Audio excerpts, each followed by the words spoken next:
ជួយផង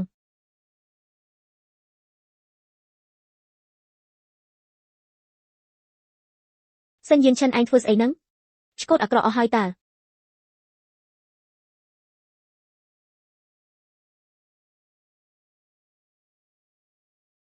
តើឪពុកម្ដាយឯងមិនដែលប្រដៅទៀតថាកៅទឹកដែលឃ្លាតផុតពីខ្សែភ្នែកហើយមិនត្រូវផឹកទៀតឡើយតើខ្ញុំទិញអ្នកណាបើមិនទិញអូននេះជាកាដូសម្រាប់អូន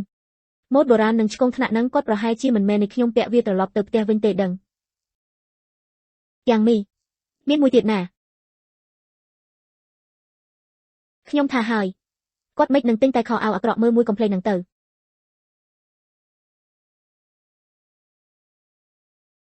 ពិតមែនគ្មានអាក្រក់បំផុតទេមានតែអាក្រក់ជាងនឹងទៀតខ្ញុំមានភារកិច្ចមិនអាចទៅជាមួយអូនបានទេទើបខ្ញុំខិតខំទិញខោអាវស្អាតទាំងនេះអូនដើម្បីអូនត្រឡប់ទៅផ្ទះខាងស្រីវិញដោយមានមោទនភាពវ៉ាវស្អាតខ្លាំងណាស់អរគុណណាស្វាមីមិនអីទេអញ្ចឹងអូនសម្រាប់ឲ្យបានលឿនទៅណា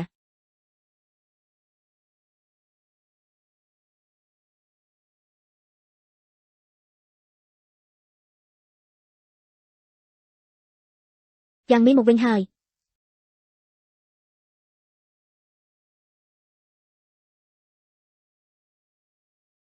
យ៉ាងមីត្រឡប់មកវិញហើយចុះប្តីជាទាហានរបស់ឯងនៅឯណាកុំនិយាយអីប្រហែលជាលែងលះគ្នាហើយមើលទៅលែងលះក៏ជារឿងធម្មតាដែរកាលនោះគឺគ្រួសារយ៉ាងជាអ្នកបោកប្រាស់គេប្រសិនបើយ៉ាងមីជាមនុស្សល្អគេប្រហែលជាអាចរស់នៅជាមួយគ្នាបានតែយ៉ាងមីត្រូវបានស្ត្រីចាស់ទុំគ្រួសារយ៉ាងចិញ្ចឹមឡើងមានចរិតឆ្នះឆ្នើមគិតតែពីប្រយោជន៍ផ្ទាល់ខ្លួនគង់តែត្រូវគេបោះបង់ចោលទេស្អីទេយ៉ាងមីលែងលះគ្នាមែនទេ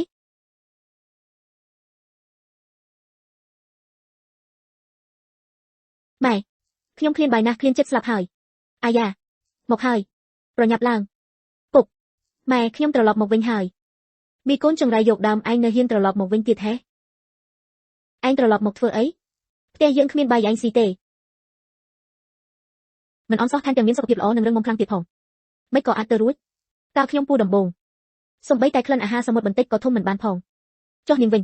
នាងថែមទាំងអាចញ៉ាំស៊ុបត្រីប៉េងប៉ោះបានទៀតមិនក៏អាចមានផ្ទៃពូទៅកើតអាការៈចាញ់កូនរបស់មនុស្សម្នាក់មិនដូចគ្នាទេគ្មានផ្លូវថាស្ត្រីពូទាំងអស់លើលោកសុទ្ធតែធំក្លិនមិនបានដូចឯងនោះទេលោកគ្រូពេទ្យចុះខ្ញុំដួលអំបញ្ញមិញតើមានប៉ះពាល់ដល់កូនដែរទេមិនអីទេតែថ្ងៃក្រោយត្រូវប្រយ័ត្នប្រយែងបន្តិចហើយចាំណាកុំអង្គុយលើដេកត្រជាក់ដូចអំបញ្ញមិញទៀតសោះអរគុណលោកគ្រូពេទ្យអរគុណច្រើនហើយពួកឯងបាននេះច្បាស់ហើយមែនទេអំបញ្ញមិញស្ទើរតែធ្វើឲ្យបាត់បង់ចៅទូត្រកូលសិនយើងទៅហើយ